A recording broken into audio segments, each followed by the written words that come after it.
작은 서점.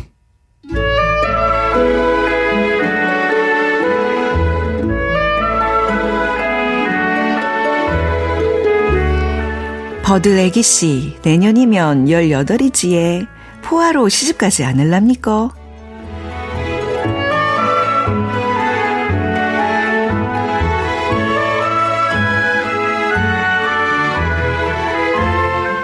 네, 안녕하세요. 작은 서점 아나운서 최현정입니다. 이금희 장편소설 알로하 나의 엄마들 첫 도입부로 열어봤습니다. 일제강점기 시절에 하와이로 이주한 3명의 여인 버들, 송화, 홍주의 일생을 그려낸 작품인데요. 책에 대한 소개는 작은 서점 어린이날 특집 작은 서점의 어린이날에서 만나보겠습니다.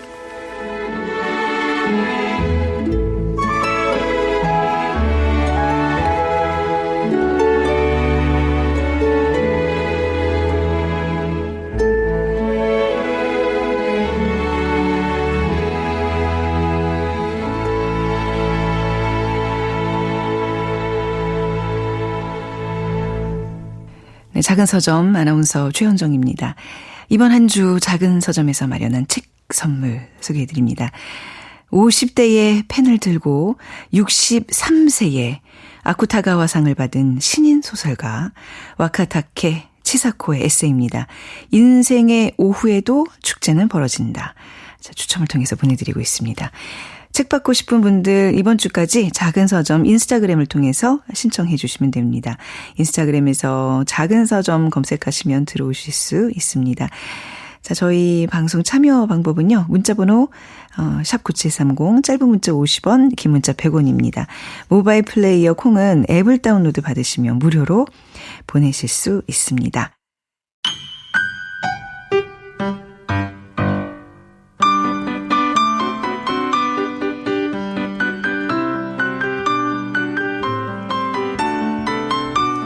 (5월 5일) 어린이날 특집 작은 서점의 어린이날.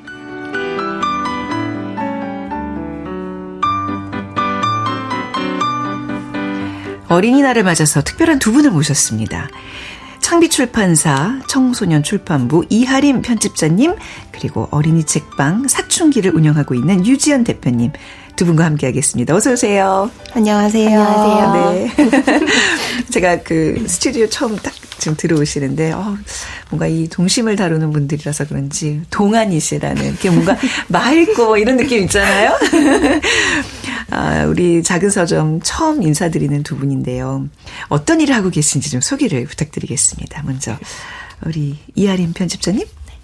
네, 안녕하세요. 저는 창비라는 출판사에서 편집자로 일하고 있는 이하림이라고 합니다. 저는 편집자 생활한 시간이 꽤 쌓이다 보니까 다양한 책을 만들어 왔는데요. 네. 어린이 책, 학술도서, 인문교양도서 같은 책들을 다양하게 만들어 왔고 지금은 청소년 출판부에서 편집자로 일을 하고 있습니다. 계속 이제 뭔가 어린이 청소년 도서를 맡으신 건 아니고 네. 다양하게 네. 맡은 지 얼마나 되신 거예요, 그러면? 편집자 생활을 한 지가요? 청소년 출판부 네. 편집을 맡은 지는 한 2년 정도 됐습니다. 네. 네. 그리고 우리 유지연 대표님은 대표님이세요. 네. 네. 저는 이제 어린이 청소년 문학서점 책방 사춘기를 운영하고 있는 유지연이라고 하고요. 책방 사춘기는 이제 그림책, 동화, 청소년 소설 등 이제 어린이 청소년 문학과 더불어서 사춘기를 닮은 책을 다루는 서점이고 네. 지금 9년째 운영을 하고 있습니다. 9년이나 됐어요? 네. 아니, 이하림 편집자님께서 유지연 대표님을 저희한테 추천을 해 주셨는데 두 분이 서로 아는 사이는 아니라고요? 네. 어떤 이유로 소개를 해 주신 거예요? 사실 비밀을 고백하자면 제가 사춘기 책방에 아직도 가보지를 못했어요. 네. 근데 주변 동료들한테 거기가 너무 좋은 곳이다라는 얘기를 많이 들어서 한 번은 꼭 가보고 싶었는데 거의 제 상상 속에는 거기에 너무 좋은 어린이 책들이 가득 있고 편안한 분위기 속에서 어린이들과 어른들이 책을 보고 있고 제 머릿속에서는 거의 천국과도 같은 그런 곳인데 거기를 만든 대표님은 어떤 분이실까 네, 평소에 되게 궁금하기도 했고요. 그랬군요. 네, 사실 저는 뭐 어린 청소년 책을 만들어 왔지만 실제로 독자인 어린이나 청소년을 청소년을 직접 만나서 이야기를 들을 기회는 좀 드물기는 하거든요. 네. 그래서 그런 점에서 서점에서 직접 어린이와 청소년을 만나고 또 책을 판매하시는 분의 또 입장은 또 어떤 걸까 궁금해서 제 사심을 충족시키거든요. 약간 현장 탐사할 시간은 없고 이 방송을 통해서 오늘 맞습니다. 뭔가 정보를 좀 많이 얻어가겠다는. 네. 그렇습니다. 좋습니다. 저희가 함께 하도록 하겠습니다. 자, 그러면 우리 대표님한테 직접 책방 사춘기 얘기를 좀 들어봐야 되겠네요. 이런 공간을 어떻게 만들게 되신 거예요? 사실 저희가 이제 어렸을 때는 누구나 다 이제 책을 읽기 시작하면서 그림책도 읽고 동화도 읽고 청소년 소설도 읽는데 이제 어른이 되면서 자연스럽게 이 분야랑 좀 멀어지잖아요. 네, 그래서 저도 그런 사람 중 사실은 하나였는데 우연히 다시 만나게 된 이 세계에 다시 완전히 반하게 돼버린 거예요. 그래서 이 어린이 청소년 문학은 뭔가 뭐든지 될 수 있고 또 바뀔 수 있는 어떤 유연함을 가진 장르라는 생각이 들더라고요. 그래서 이렇게 좋은 걸 나 혼자만 알아서는 안 되겠다 싶어서 이제 책방이라는 공간을 열게 되었고 이곳에서 이제 좀 많이 알리고 좋아하는 사람들이 모이는 장소가 되길 바라는 마음으로 지금 책방을 계속 운영하고 있습니다. 약간 좀 아이들이 많이 가면 약간 키즈 카페 같은 분위기가 나고 막 그러나요? 어떤 날에는 그런 때도 있어요. 이제 어린이 독자들이 많이 오셔서 좋아하는 작가님을 만나고 싶어서 이렇게 찾아오기도 하거든요. 네. 그런 행사가 있을 때는 같이 오면은 정말 사랑스러운 어린이들이 가득 와서 이렇게 설레는 마음으로 이렇게 딱 작가님 보고 앉아 있어요. 그러니까 어른들을 위한 책들도 만날 수 있고요. 접할 수 있고요. 네, 제가 이제 어린이 청소년 문학이라고 장르를 한정하고 있지만 그래도 이제 사춘기라는 어떤 그런 시절을 닮은 성인 문학이나 뭐 에세이 그런 책들도 같이 골라두고 있어서 저희는 누구나 이렇게 오셔서 내가 아직 사춘기의 마음이라면 이 공간에 오셔서 즐겁게 누리실 수 있습니다. 한 가족이 가서 각자 영역에 맞는 책을 골라서 좀 즐길 수 있는 곳이군요. 네, 맞습니다. 이름이 왜 사춘기예요? 아무래도 이제 어린이 청소년 책을 다루니까 가장 어울리는 단어가 뭘지를 좀 고민을 했었어요. 근데 이제 사춘기가 한자 의미로도 봄을 생각하는 시기잖아요. 그쵸. 그래서 약간 이 변화와 성장이라는 주제와 좀 잘 어울리는 것 같았고 책도 읽고 나면 좀 우리를 이전과 다르게 성장시켜 주잖아요. 그래서 책방과 사춘기 딱인데 싶어서 제가 얼른 그 사춘기라는 단어를 선점을 했고 또 대체로 사춘기라는 단어를 좀 부정적으로 감각하더라고요. 뭔가 질풍노도의 힘든 시기라고 맞아요. 서로가 다 힘든 시기. 조금 예민하면 너 사춘기야? 약간 이런 말들이 조금 속상하기도 해서 좀 책방 이름을 통해서 조금이라도 좀 긍정적이고 좀 친근하게 다가갔으면 좋겠다라는 바람을 좀 담았습니다. 저는 이제 그러니까 아이가 이제 이미 많이 크긴 했지만 막 초등학교 때 어린이날 선물로 이렇게 책 선물하면 애가 울었거든요. 1억이야 엄마 하면서. 근데 그러니까 이런 어떤 좀 책과 멀어져 가는 아이들에게 좀 책이 이렇게 좋은 거다 좀 좋은 정보가 되고 또 이렇게 오늘 좋은 책도 소개해 주실 거잖아요. 그러니까 이런 저 같은 고민이 있으신 학부모들 좀 같이 듣고 아이 깨워서 좀 같이 듣겠으면 좋겠어요. 두 분 어린 시절에 좀 즐겨 읽었던 책 같은 거 있으세요? 네. 사실 저는 어린 시절 한국에서 지금 우리가 말하는 아동문학이 본격적으로 소개가 되고 창작이 된 게 그렇게 사실 오래되지 않았거든요. 한 90년대 중후반 이후부터라서 사실 제가 어린 시절에는 요즘 아이들이 읽는 그런 동화 같은 작품들이 많지는 않았어요. 맞아요. 저도 지금 생각해보니까 그렇네요. 이 분야가 딱히 없었던 것 같아요. 그래서 그때 읽었던 어린이 책이라고 하면 전래동화나 위인전 같은 것들이었는데 맞아요. 그거를 크게 좋아하지도 않았던 것 같고 별로 재미가 없다고 느꼈던 것 같아요. 그런데 그렇다고 제 어린 시절에 이야기가 없었냐 하고 생각해보면 저는 텔레비전에서 해주는 빨간머리 애니라든지 맞아요. 베르사유 장미 이런 걸 너무 좋아했거든요. 근데 사실 지금 생각해보면 그런 것들이 너무 좋은 이야기였던 것 같아요. 맞아요. 그러니까 애니 사고치고 하는 거 보면서 굉장히 통쾌함을 느끼기도 하고 그 오스칼 앙드레의 그 절절한 그 사랑을 보면서 어린이였던 제가 아니 그 주인공 이름들을 다 기억하실 정도로 노래도 다 기억합니다. 저도 최근에 한번 메들리로 막 친구들끼리 네. 막 네. 식사 자리에서 네. 막 그 노래 아는 거 다 막 네. 소환하고 그랬는데 네. 맞아, 우린 그런 추억이 있었어요. 네. 애니메이션을 많이 접했는데 네. 네. 요즘 아이들은 어때요? 애니메이션과 이런 요즘 저 굉장히 풍부한 책들이 많이 나오잖아요. 네. 책을 좀 많이 접하나요? 그러니까 좀 약간 매출을 좀 간접적으로 여쭤보는 거예요. 네. 근데 갈수록 어쨌든 학령기 아이들이 줄어들고 있기 때문에 네네. 전체적인 시장 상황은 좀 더 어려워지고 있다고는 하지만 저는 네. 아이들이 꼭 책에서 좋은 이야기를 찾아야 된다고 생각하지는 않거든요. 아, 네. 제가 어린 시절에 그런 만화 영화에서 이야기의 재미 혹은 더 넓은 세계, 내가 속한 좁은 세계를 벗어나는 그런 네. 감각 같은 거를 만화 영화를 보면서 네. 충분히 느꼈던 것처럼 지금 아이들은 또 어른들의 우려와는 다르게 또 어른들이 미처 알지 못하는 세계에서 재밌는 이야기를 또 탐색하고 네. 더 넓은 세계로 나아갈 준비를 하고 있지 않을까? 오늘 두 분이 심사숙고해서 몇 권의 책을 가져오셨는데 먼저 우리 유지연 대표님. 서점 주인이 추천하는 어린이 책 궁금하네요. 어떤 책이에요? 네, 저는 오늘 어린이에게 좀 너그럽게 알려주고 싶은 감정, 질문들, 그리고 이제 그런 어린이의 세계를 좀 든든히 지지해주는 책들을 골라봤습니다. 네, 첫 번째 책 어떤 책이죠? 네, 김동수 작가의 오늘의 할 일이라는 그림책이고요. 저는 이제 어린이 책이 정말 어린이를 닮아 있다고 생각을 해요. 네. 어린이들은 꼭 잘 안 보이는 작고 낮은 것들을 좀 잘 보거든요. 네. 제 눈에는 분명히 안 보이는데 어떻게 어딘가를 가리키는 곳을 보면 막 개미 집이 있고 맞아요. 이상한 모양의 돌멩이가 있어요. 그렇게 이제 어린이 책은 좀 작고 약한 존재들에 주목을 하고 있다고 생각을 하고 네. 또 어린이는 앞으로 가는 존재잖아요. 그래서 미래에 대한 생각과 걱정들을 굉장히 많이 하더라고요. 네. 이제 앞으로 살아가야 하니까 이 세계를.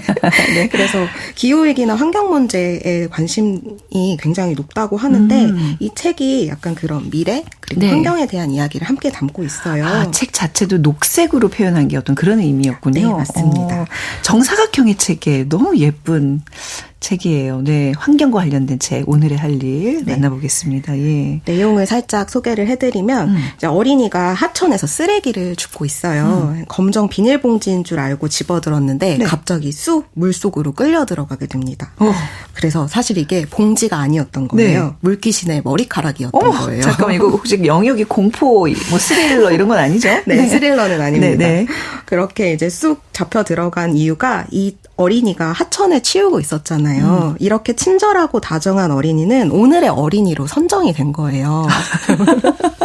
상상력 진짜 대단하다. 너무 네, 재밌죠. 네. 그래서 이렇게 물귀신 도시에 초대를 받아서 네. 이제 그 세계에 들어간 건데 사실 이 물귀신들은 무서운 존재가 아니라 물을 정화시키는 존재들이어가지고 네. 좀 귀한 존재들이에요. 네. 그래서 아기 물귀신들을 어엿하게 성장시켜야 돼요. 네. 그런 역할을 이제 어린이에게 맡기는 거예요. 그래서 오늘의 할 일이 생각보다 이제 단순하기는 한데 네. 아기 물귀신 밥 먹이기, 낮잠 재우기, 네. 산책하기, 교육시키기, 놀기.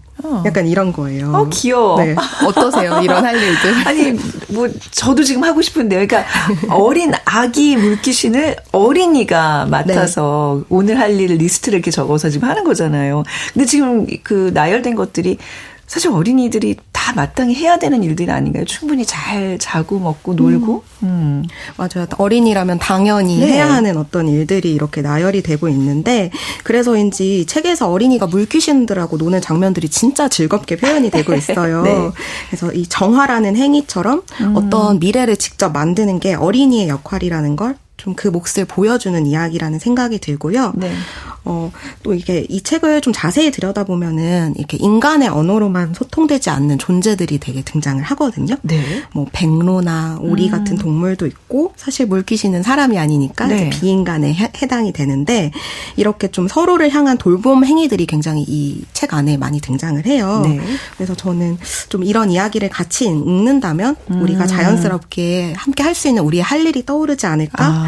그렇게 생각한다면 오늘의 어린이에게 또 곁에 있는 어른들에게도 필요한 이유는 충분하다는 생각이 듭니다. 환경과 관련된 책인데 또 다양한 존재들에 대한 돌봄도 함께 가르쳐주는 책. 뭔가 이게 가르친다는 표현보다는 함께 느끼게 해주는, 공감하게 네, 해주는 책. 그렇게 표현하는 게 더 좋겠네요. 얘기만 들어도 너무 그 상상의 나래가 그죠? 우리가 어른들이 미처 생각할 수 없는 어마어마한 상상력이 있는 것 같습니다. 자, 다음 동화 또 들어볼까요? 네, 동화 2권을 같이 가지고 왔는데 네. 이 2권을 같이 가져온 이유는 있습니다. 네. 일단은 우선은 김단호 작가의 최악의 최애라는 동화집을 먼저 소개를 해드리려고 하는데 네. 이 책 어린이 독자들이 정말 좋아하는 책이에요. 아, 네네. 왜냐하면 연애 이야기거든요. 우리도 왜 학교 다닐 때 하이틴 로맨스 이런 거 제일 재밌어 했는데 뭐 맞아요. 그런 이유예요? 네, 그렇죠. 네. 이제 로맨스 어른들도 지금 너무 좋아하고 사실 돌이켜보면 어렸을 때 가장 뭐 누구랑 사귄대 누가 맞아요. 좋아한대 이런 맞아요. 얘기 되게 좋아했었잖아요.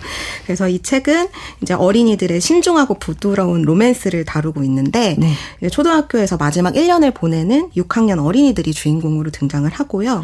봄, 여름, 가을, 겨울 4계절이 이어지는 연작 이야기예요. 네. 그래서 이 표지에 있는 이야기가 첫 번째 이야기인데 무지와 미지라는 작품인데 네. 키가 작은 남자아이가 자기보다 키 큰 여자아이한테 고백을 받는 이야기예요.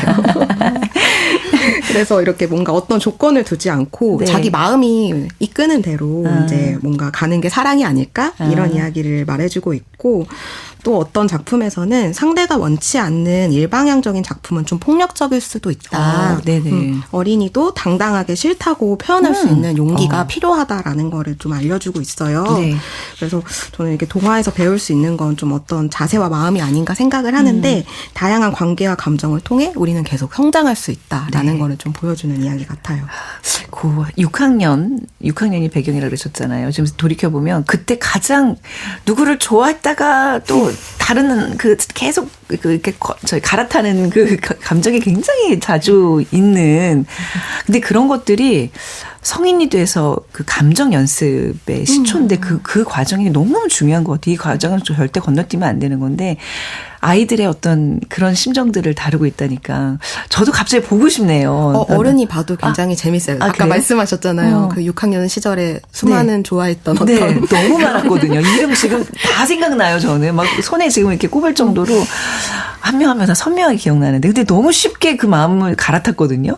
아무렇지도 않은 이유로 또 다른 사람이 좋아지고 얘가 미워지고 막 이런 게. 그런 게 너무 자연스럽다는 걸 말해주는 것 같아요. 우리 이하림 편집자님 그 아이들의 어떤 이런 연애와 관련된 책들 이런 소재가 있으면 조금 더 많이 팔리는 경향이 있을까요?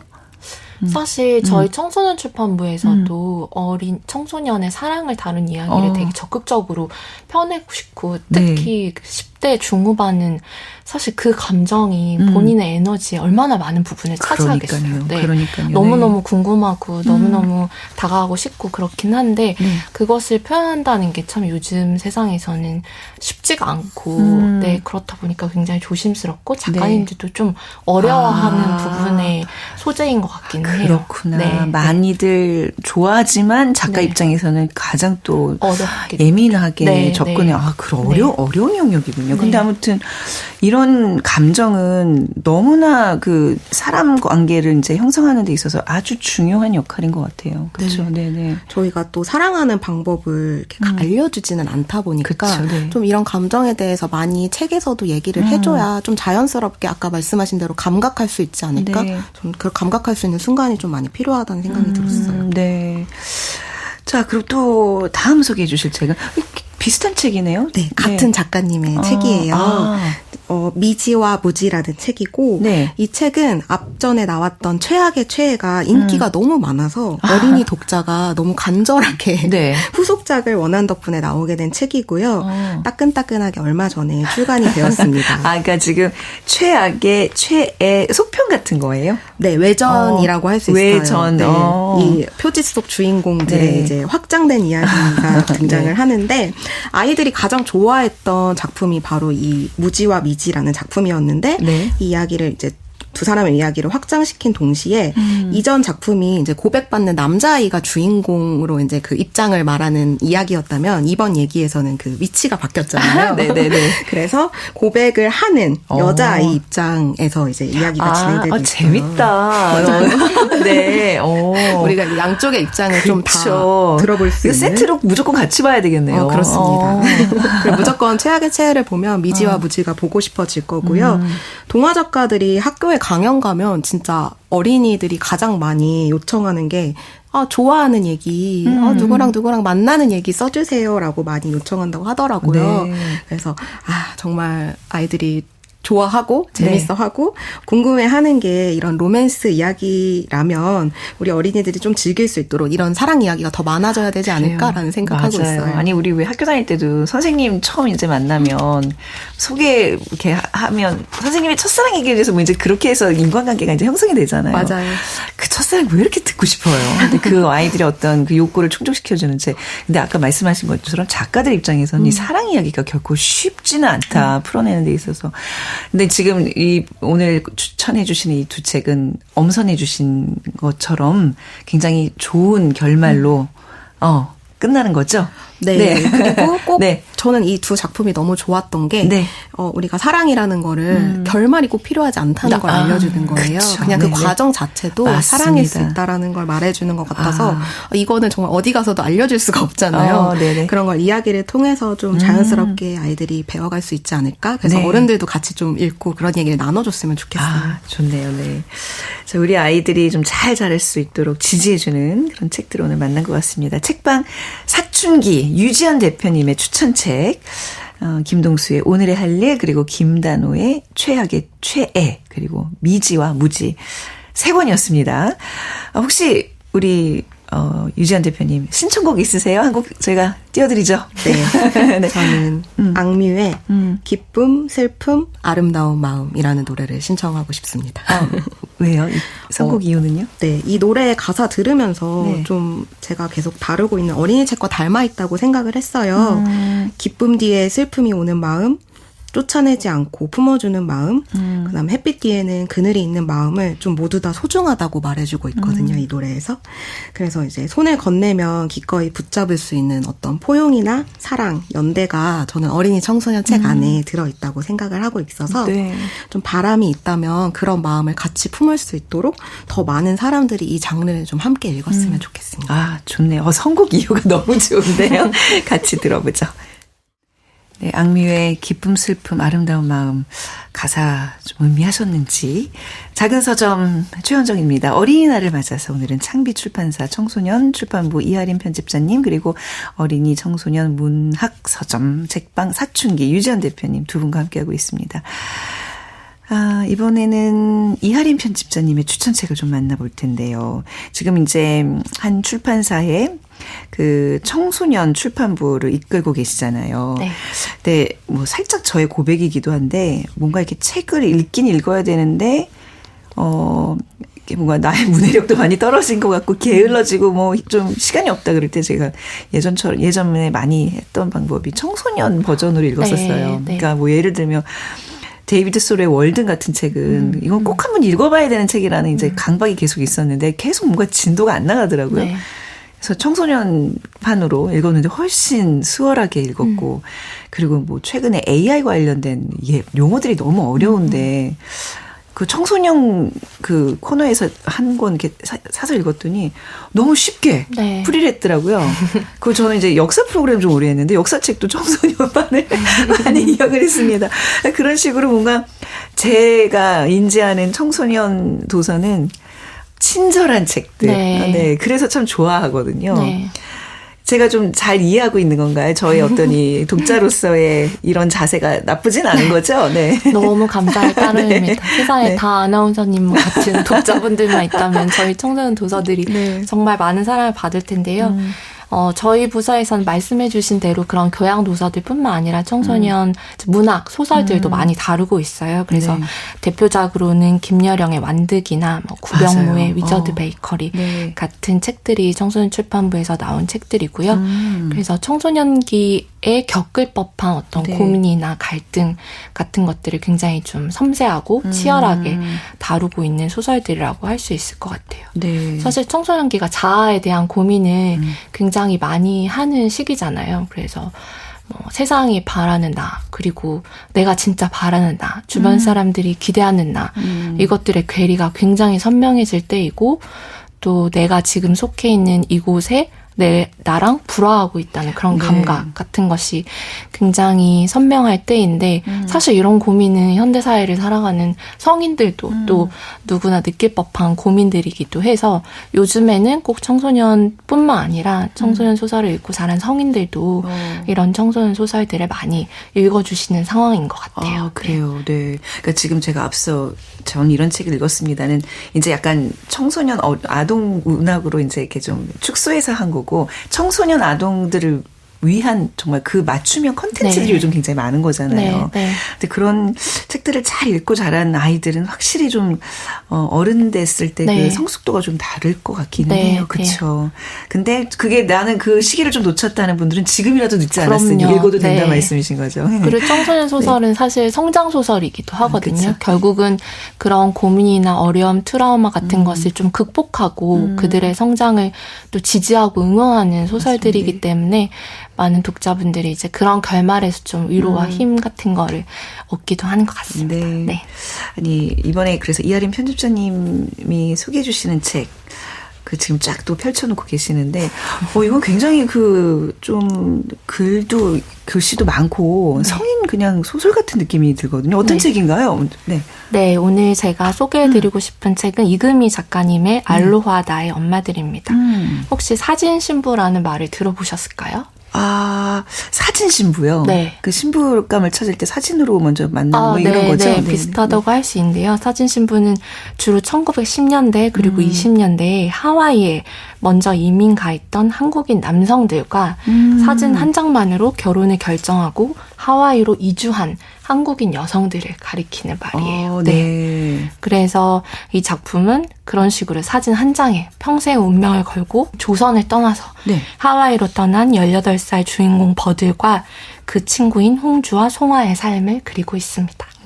근데 지금 얘기가 이게 청소년 소설이 맞나 싶기도 네. 할 정도로 뭔가 이렇게 근현대사를 배경으로 하는. 네. 네. 이 소설이 좀 특별히 그 청소년들에게 추천해주는 이유, 어떤 의미가 있어서 그러는 거예요? 저는 그 이금희 작가님이 처음에 이 이야기를 마음에 품게 된 계기를 전해들은 적이 있었는데요. 예. 그 이야기를 잠깐 소개해드리고 싶어요. 그래서 작가님께서 그런 한인 이민사를 다룬 책을 보던 중에 한 장의 사진에 마음을 빼앗기셨다고 해요. 네. 그래서 그 사진에는 아마 인터넷에 찾아보시면 그 사진을 보실 수 있을 텐데 한 15살 아주 앳돼 보이는 3명의 소녀들이 흰 무명 치마 저고리를 입은 제 3명의 초상 사진이었던 거죠. 여성이라기보다는 이제 소녀에 가까운 이들이 하와이로 떠나기 직전에 찍은 사진이었습니다. 아마 같은 고향에서 온 3명의 소녀가 이제 정말 거기까지 가는 길이 멀거든요. 네. 걷고 기차를 타고 부산에 도착해서 거기서 또 배를 타고 일본에 가서 또 일본에서 또 몇 날 며칠을 기다리다가 이제 미국 하와이까지 가게 되는 그 여정인데 아마도 이 3명이 그 여정 속에서 굉장히 이제 우정을 쌓았을 테고 비슷한 처지니까. 근데 하와이에 가게 되면은 본인의 남편감들이 이미 정해져 있고 하와이에 가면 이제 뿔뿔이 흩어져서 살게 될 테니까 그 이별을 앞두고 3명이 약간 기념사진을 찍은 것 같아요. 그래서 근데 그 사진 속 소녀들이 각각 하나씩 물건을 들고 있어요. 그래서 한 명은 양산, 한 명은 꽃다발, 한 명은 부채를 들고 있는 모습이었던 거예요. 양산, 부채, 꽃다발을 네. 든 3명의 소녀 이야기예요. 근데 소녀들은 굉장히 뭔가 얼굴도 엄청 수수하고 옷차림도 좀 꾀질재해 보일 정도인데 그거에 비하면 소품이 엄청 화려해서 이거는 아마 그 사진관에 왜 요즘도 네컷 사진 같은 거 찍으러 가면 막 화려한 가발 같은 거 막 있잖아요. 그래서 거기에 놓여있는 소품이겠거니 싶었지만 왠지 그 소녀들이 난 이거 할래, 난 저거 할래, 아니야, 그거 내가 할래, 약간 이렇게 실랑이를 하면서 서로 아웅다웅하는 그런 모습들이 작가님 머릿속에 확 떠오른 거죠. 그러면서 그 순간으로부터 이제 작가님 마음속에서 이 소설의 이야기가 시작되었습니다. 그래서 100여 년 전 일제강점기 시대의 하와이는 사실 저희가 평소에 살아가면서 생각하기 힘든 아주 낯선 시공간인데요. 그 신선하고 새로운 공간을 배경으로 사진 한 장만 보고 결혼을 결정한 소녀들이 혼인을 올리고 아이를 낳고 또 생활을 꾸려가는 삶의 모습들이 펼쳐지는 이야기입니다. 다른 나라에서 정말 어찌 보면 완전히 다른 시대의 그 세 소녀의 삶이지만 지금의 또 청소년들이 봤을 때는 또 감정이입이 또 될 수 있을 것 같아요. 그렇죠? 네. 그래서 사진 한 장만 보고 혼인을 결정하더니 너무 정말 옛날 이야기고 너무 여성의 이렇게 가혹한 운명이지 않나? 그래서 이 책이 너무 힘든 이야기를 다루고 있지 않을까? 약간 맞아. 힘들지 않을까요, 진짜? 네. 그런 생각이 들 수도 있잖아요. 근데 앞에 말씀드린 것처럼 그런 소녀다운 어떤 그런 설렘, 약간 그런 게 또 담겨 있기도 해요. 네. 왜냐하면 이제 주인공 버들은 원래는 경상도 김해의 작은 마을에서 살고 있었는데 뭐 아버지는 의병 생활을 하다가 목숨을 잃고 어머니 혼자 버들이랑 남동생들을 키웠던 거예요. 근데 조선시대에 뭐 어느 여성들이 다 마찬가지였겠지만 여성이라는 이유로 학교도 못 가고 엄마가 학교도 안 보내주고 동생 뒷바라지만 시키고 이제 그런 삶을 살았던 거죠. 그러던 어느 날 아까 아나운서님이 읽어주신 것처럼 중매쟁이가 갑자기 찾아와서 이제 그런 하와이로 시집가지 않을래 하고 이제 사진 결혼을 권한 거죠. 그래서 버들의 입장에서는 조선에 계속 살다가는 사실 학교도 못 가고 뭐 얼굴 알지도 못하는 웬 시골 남자랑 결혼할 게 어차피 뻔하니까 하와이로 가겠다는 굉장히 뭔가 진취적인 어떤 선택을 하게 되는 거예요. 그렇군요. 제가 그 첫 문장 버들 애기 씨 내년이면 18이지에 포화로 시집가지 않으려면 그 포화가 하와이예요?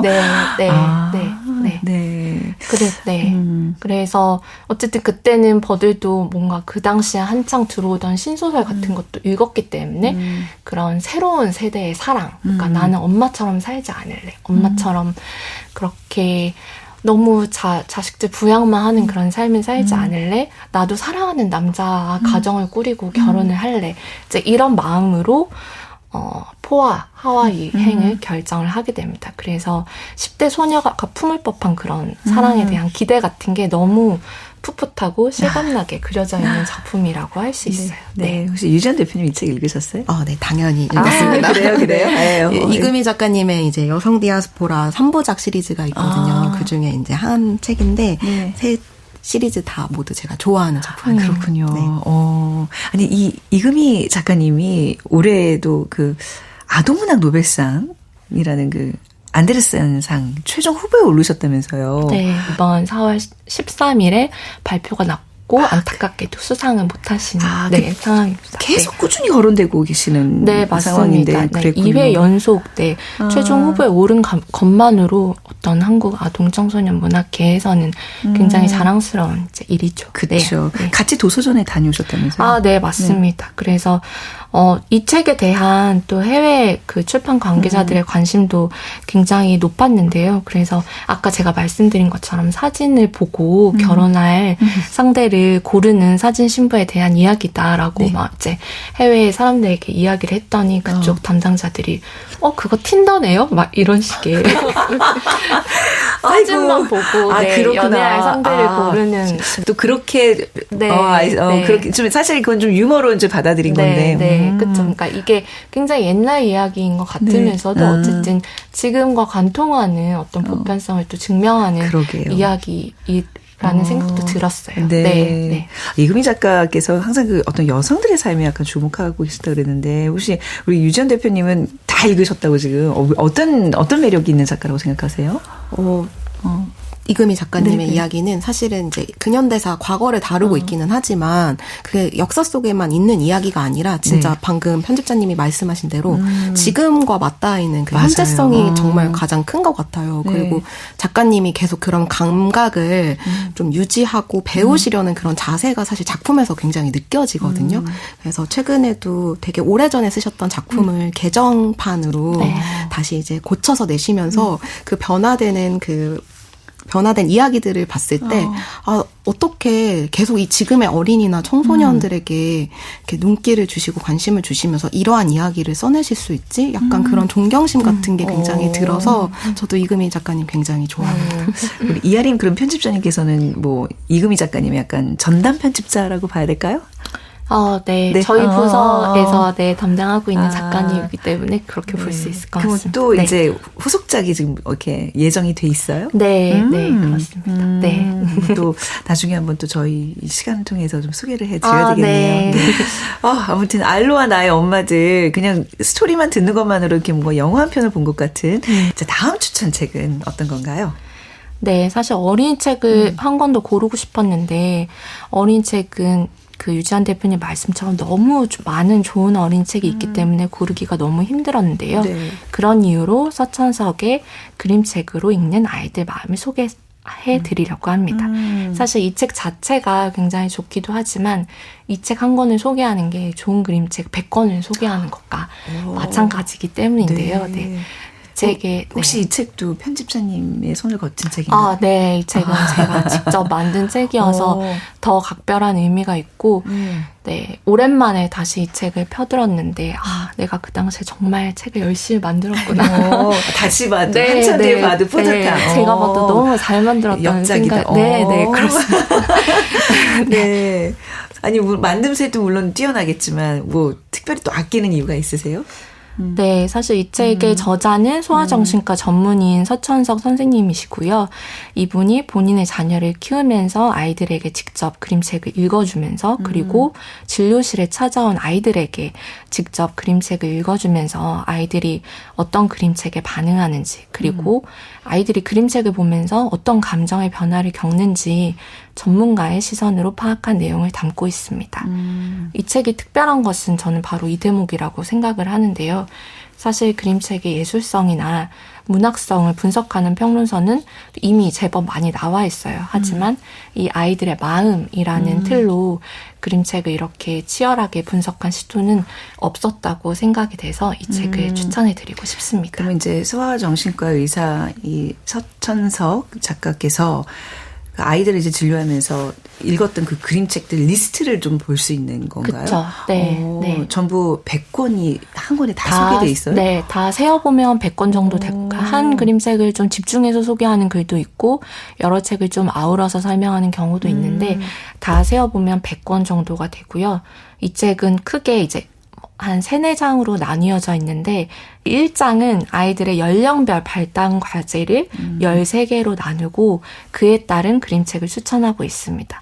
이를테면 돌 무렵의 아이는 부모와 애착관계를 제대로 형성하는 게 가장 중요한 과제잖아요. 그래서 그 시기에 아이에게는 부모의 사랑을 느낄 수 있는 그림책을 추천을 해드렸고요. 네. 또 돌이 지나서 걷기 시작하면 아이들도 부모를 벗어나 자기만의 모험을 시작하는데 이 시기에 아이들은 이렇게 좀 세상을 탐색하고 모험하는 데서 성취감을 느끼기 때문에 이와 관련된 주제의 그림책을 모아서 추천을 했습니다. 그러니까 이렇게 1장은 아이의 어떤 발달 수준에 맞춰서 네. 그림책을 추천했고 2장은 상징에 따른 그림책을 추천했어요. 이를테면 똥.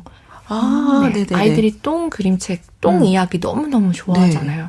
애들은 왜 이렇게 똥 이야기를 좋아하는 걸까? 궁금하시다면 이 책을 보시면 됩니다. 그래서 똥뿐만 아니라 곰, 기차, 구름 같은 소재들이 그림책의 단골로 등장하는 소재들이에요. 근데 이 소재들이 단지 애들이 좋아하니까 작가들이 넣은 게 아니라 이 소재들이 각각 어떤 상징을 갖고 있고 이 상징들이 아이들의 내면에서 무엇을 의미하는지 아이들의 성장에 의미하는 바가 뭔지를 정신과 전문의답게 아주 심도 있게 분석을 하고 있습니다. 그러니까 이런 책은 그 출산을 앞둔 이제 막 육아에 입문하려는 사람한테 주면 아이가 정말 태어난 순간부터 어떤 책을 이제 이 시기에 어떤 책이 좋을까 하면서 이렇게 무슨 레시피 보듯이 꺼내 볼 수 있는 너무 좋은 책이네요. 맞습니다. 저는 이 진작에 이런 책 알았으면 아이에게 그 시절에 맞는 예쁜 그림책을 선물했을 텐데 그냥 뭐 위인전 이런 걸 사서 아이한테 읽으라 그러니 아이가 어린이날 맨날 울었죠. 그렇군요. 그러니까 이런 책 어떻게 지금 책방에서도 지금 있나요? 혹시 이 책이?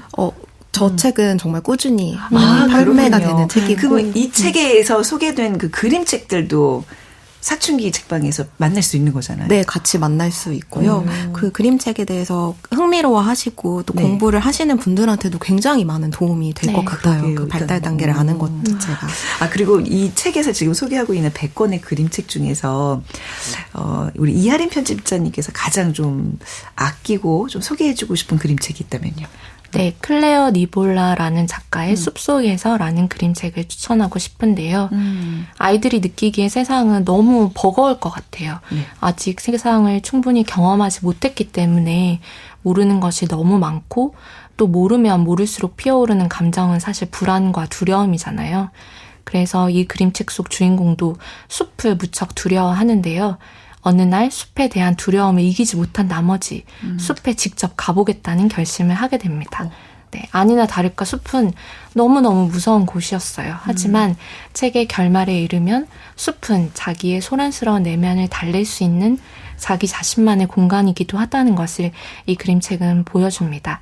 숲 한가운데 누워서 하늘을 바라보는 그 순간만큼은 그 어떤 두려움도 끼어들 수 없는 고요한 순간이라는 것을 정말 아름다운 그림을 통해 보여주고 있어요. 사실 이런 공간은 아이들에게만 필요한 것은 아니라는 생각이 들어요. 우리 모두에게는 사실 세상살이의 고단함에 지쳐서 저마다 도피할 수 있는 거기 가면 정말 내 마음이 편안해져. 약간 그런 생각이 보장되는 장소가 반드시 있어야 한다고 저는 생각을 하는데요. 네. 저한테도 사실 그런 곳은 자연이고 맞아요. 이 책은 제가 자연 속에 있을 때 느끼는 안정감이나 평화로움 같은 그런 감각을 아주 생생하게 환기시켜주는 책입니다. 혹시 이게 낭독으로도 가능한가요? 네. 글도 있잖아요. 그죠? 그림뿐만 아니라. 네. 왠지 내 마음에 평안이 보존되는 그런 장소. 이게 좀 뭔가 이게 떠올리게 하는 글귀가 될 것 같아요. 네. 그러면 한번 읽어주세요. 읽어볼까요? 읽어주세요. 네. 부탁드릴게요. 네.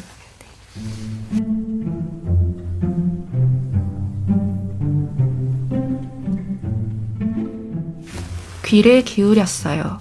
숲은 온통 나뭇잎들이 서로 부드럽게 소곤거리는 소리, 살랑거리는 소리로 가득했지요. 나는 뒹굴며 놀다가 처음으로 위쪽을 올려다 보았어요. 저기 높은 곳에 하늘이 있었어요. 하늘은 숲보다 크고 커다랗던 내 무서움보다도 더 컸어요. 이 세상 그 무엇보다도 컸지요. 나는 해질 무렵까지 그곳에 누워 숲의 아름다움에 한껏 빠져 있었어요. 나는 부드럽게 울려 퍼지는 숲의 노래를 내 마음에 가득 담았지요.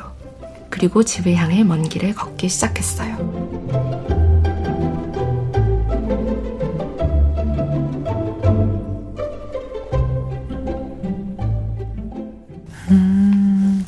네. 이 연휴가 지금 이어지는 이 5월에 그 숲속에 가서 이런 기분을 좀 다들 좀 만끽하셨으면 좋겠네요. 네. 만약에 힘드시다면 지금 책을 얼핏 펼쳤는데 그림이 큼직큼직하니 그렇죠. 그 숲의 전경을 아주 잘 표현했는데 진짜 마음에 평안을 주는 그런 짧은 시간이었습니다.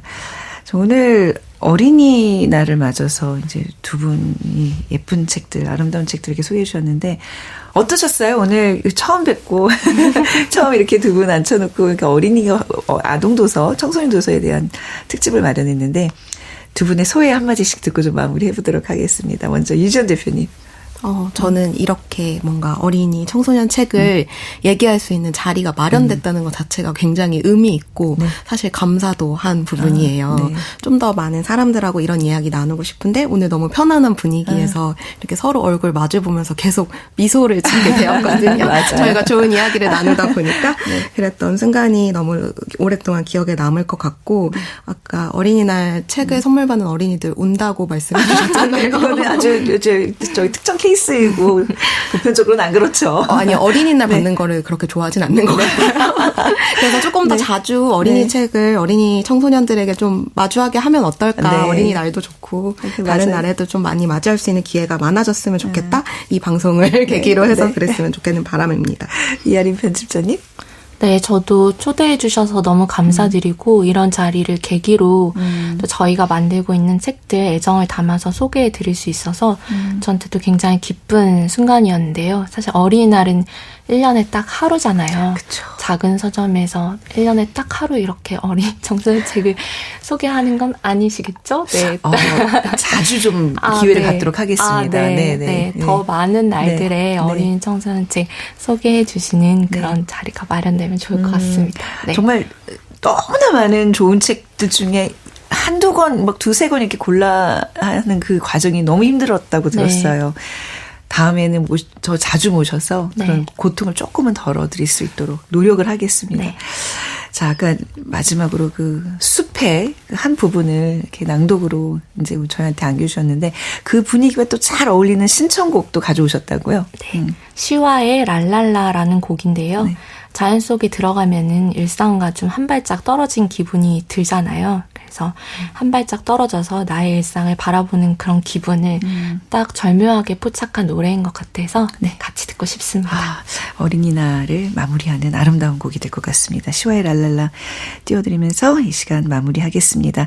자, 창비 출판사의 청소년 출판부 이하림 편집자님 그리고 어린이 청소년 문학서점 책방 사춘기 유지연 대표님 두 분과 함께 어린이날 특집 꾸며봤습니다.